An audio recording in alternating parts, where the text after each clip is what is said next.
آج جب ہم دوبارہ یہاں کھڑے ہیں اور اس وقت آپ پچ ڈھونڈ رہے تھے, آپ نے کہا پچ ڈھونڈنی پڑے گی, یہاں کہیں موجود ہے, اور اب میرے خیال سے ماشاءاللہ کہ پچ یہاں آ گئی ہے واپس.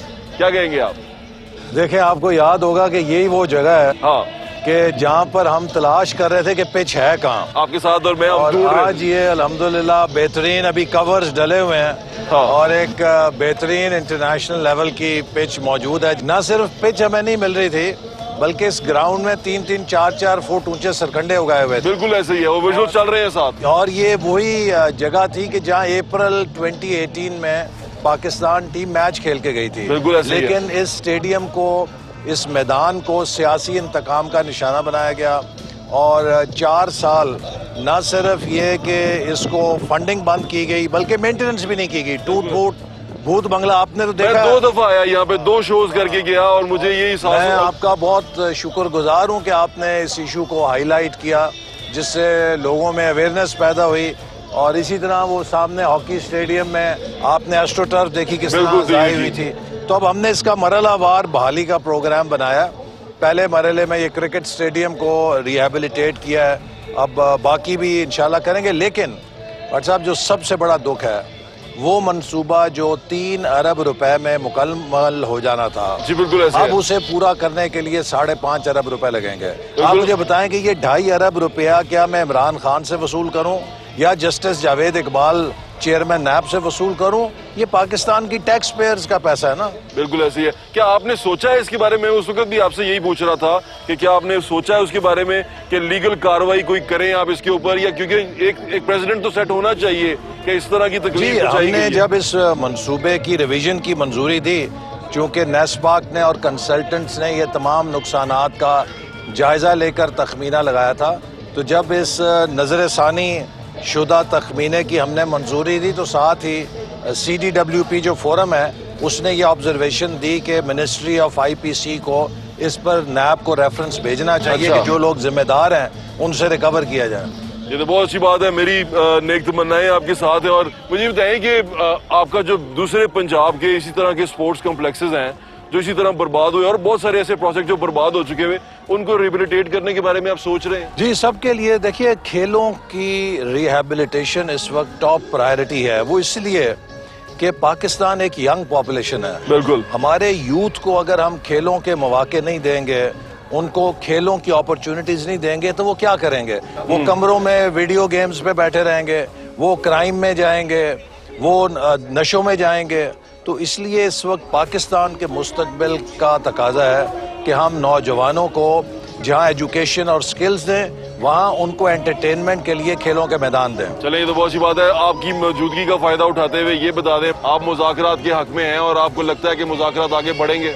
دیکھیے, اب بند گلی میں آ گئے ہیں. جب ان کی پارٹی اب ریت کا, پہلے ایک محاورہ ہوتا تھا کہ جی فلاں چیز ریت کا قلعہ ثابت ہوئی, اب میرا خیال ہے وہ محاورہ ہو جائے گا فلاں چیز PTI ثابت ہوئی.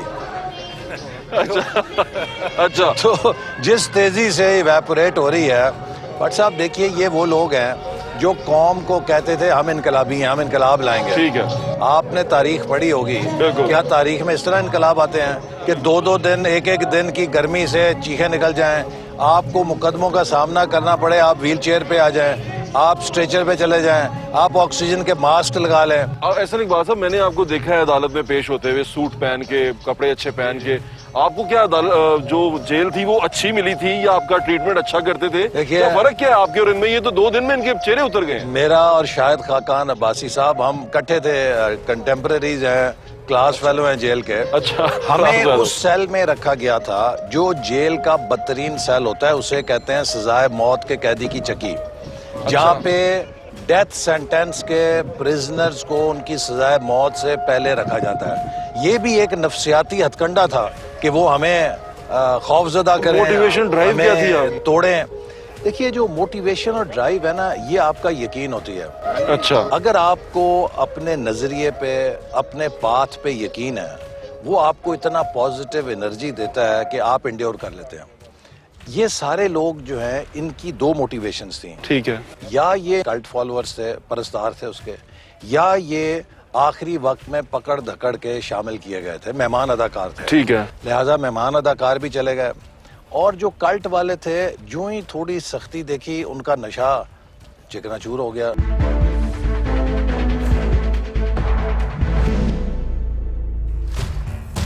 یہ کہہ رہے ہیں کہ جو مسلم لیگ نون کے لوگوں کے ساتھ تو ہم نے سختی کی ہی نہیں. جی جی جی. اور جو ہمارے لوگوں کے ساتھ ہو رہا ہے میں وہی سوچ رہا ہوں کہ 2 دن کے اندر آپ دیکھیے چینج ہو گئے بالکل. رانا ثناء اللہ صاحب پر انہوں نے سزائے موت کا مقدمہ بنایا. جی. اس شخص کو اگر وہ سامنے دیکھے تو وہ پھانسی کا پھندا نظر آتا ہوگا کہ مجھے وہاں پہ لے کے جا اور وہ سکتا. تصویر بھی دیکھی جس میں وہ سلاخوں کے پیچھے کھڑے ہوئے ہیں. اور جب 16 دن ان کو بدترین سلوک کے بعد لایا گیا اور کہا جی میری کمٹمنٹ نواز شریف سے پہلے سے زیادہ ہے اور اب میں فرش کے اوپر بڑے آرام سے سوتا ہوں. اچھا یہ اس حد تک بیمار ذہن کا آدمی تھا. اس نے جیلوں کے اندر کیمرے لگائے ہوئے تھے اور یہ جیل سے ڈیلی رپورٹ لیتا تھا کہ یہ لوگ کس حال میں ہیں, انہیں کوئی آرام تو نہیں ہے, انہیں کوئی آسودگی تو نہیں ہے. تو لہٰذا وہاں پر ہمیں سخت حالات. آپ کو میں ایک مثال دیتا ہوں. ہم ایک روز نواز شریف صاحب سے کوٹ لکھپت جیل ملنے گئے. یقین کریں کہ میرا دل اتنا غمزدہ ہوا کہ یہ پاکستان کا نواز شریف صاحب کا یہ کریڈٹ تو تاریخ میں لکھا جائے گا کہ امریکہ کے صدر کے 5 فون کال انہوں نے اگنور کیے, پاکستان کو ایٹمی دھماکہ بنایا, وہ بھی پاکستان کے محسن ہیں. نواز شریف صاحب ہمارے سامنے بیٹھے ہوئے تھے, انہیں سیل سے لایا گیا ملاقات والی جگہ پہ. ان کے جسم سے پانی کی طرح پسینہ ایسے لباس بھیگا ہوا تھا کہ جیسے ابھی ان کو لباس سمیت کسی شاور کے نیچے سے نکال کے لایا گیا. میں سوچ رہا تھا کہ یہ پاکستان کا وزیر اعظم ہے, اس کے ساتھ یہ کیا سلوک کر رہے ہیں جس نے ملک کا کوئی بھلا کیا ہے. تو ہم نے تو وہ سب کچھ دیکھی لیکن کبھی نواز شریف صاحب کے ماتھے پہ شکن نہیں دیکھی. اور میں آپ کو ایک اور بات بتاؤں کہ وہ شخص کتنا عظیم ہے کہ جب ان کی اہلیہ کا انتقال ہوا اس سے کچھ دیر پہلے انہیں اطلاع ملی کہ ان کی طبیعت نہیں ٹھیک. یہ جیل میں حکام کی انتظامیہ کی منتیں کرتے رہے کہ بھی میری بات کرا دو, ان کی طبیعت ٹھیک نہیں. انہوں نے کہا جی سوری, آپ کا جو گھنٹہ یا کتنا پونا گھنٹہ ہوتا ہے ہفتے کا کوٹا وہ پورا ہو گیا, اچھا ہم بات نہیں کرا سکتے. خیر اس کے کچھ عرصے بعد ہی گھنٹے ڈیڑھ بعد وہ خبر آ گئی کہ وہ وفات پا گئی ہیں. تو مریم نواز صاحبہ بتاتی ہیں کہ جب ان کے والد صاحب یہ خبر دینے آئے کہ بیٹا والدہ فوت ہو گئی ہیں تو کہتی ہیں اسی سانس میں انہوں نے مجھے کہا بیٹا کسی کو بددعا نہ دینا. اب آپ دیکھیں اس شخص کا کتنا جگرا تھا, کتنا صبر تھا. تو ہم نے تو وہ حالات دیکھے. اچھا آپ نے احسن اقبال صاحب یہ جیل کاٹی ہے, آپ سیاسی قیدی تھے, آپ کو لگتا نہیں کہ سیاست کی یہ روش کو کہیں نہ کہیں ختم ہونا چاہیے اور کوئی بات چیت آگے بڑھنی چاہیے؟ جی بالکل. کہ آپ انتقام, ان کا انتقام اور یہ انتقام چلتا رہے گا. بالکل سیاسی انتقام کے ہم خلاف ہیں. میں آپ کو یہ پوچھنا چاہتا ہوں کہ اپریل 2022 میں 9 مئی تک انہوں نے پاکستان میں کتنا ادھم مچایا, انہوں نے ہمارے خلاف کتنا کچھ شرانگیز پروپیگنڈا کیا, انہوں نے کبھی لانگ مارچ کبھی کوئی مارچ, کتنا کچھ ملک کے اندر فساد کیا. کیا کبھی کسی نے ان کو ہاتھ لگایا؟ کیا ان کے کسی پارٹی کے بندے کو پکڑا؟ انہیں مکمل آزادی تھی.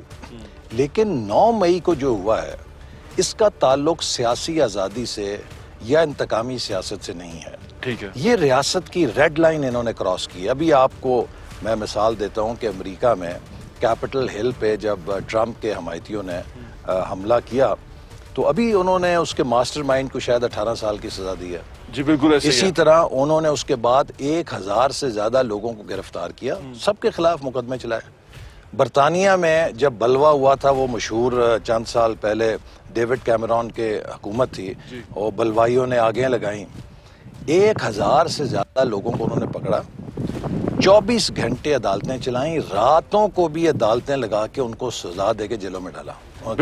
اگر ہم نے اس کو ٹالریٹ کیا تو یہ ایک ریت بن جائے گی. چلو یہ تو خود بھی کہتے تھے کہ ریاست سے مت ٹکراؤ جب وہ اس میں تھے پاور میں. لہٰذا اگر آپ اس چیز پہ نرمی کریں گے کہ لوگ فوجی تنصیبات کو حملہ کریں, لوگ شہداء کی یادگار پہ حملہ کریں, لوگ ایئر بیسز کے اوپر حملے کریں, پھر تو یہاں پہ کل کو کوئی مزدوروں کی یونین جلوس نکالے گی, کوئی کلرکوں کی یونین جلوس نکالے گی, کوئی سیاسی احتجاج ہوگا, ہر کسی کا دل چاہے گا کہ ہم بھی جا کے یہ بات کریں گے. 9 مئی کے بعد ایک دہشت گردی کی سیاست پہ نہیں ہو سکتی. ٹھیک ہے. اس وقت اب NRO چاہ رہے ہیں کہ ان کو مذاکرات کے بہانے NRO مل جائے. پہلے انہیں 9 مئی کے جرائم کا حساب دینا ہوگا, پھر ان کے ساتھ ہم سوچیں گے.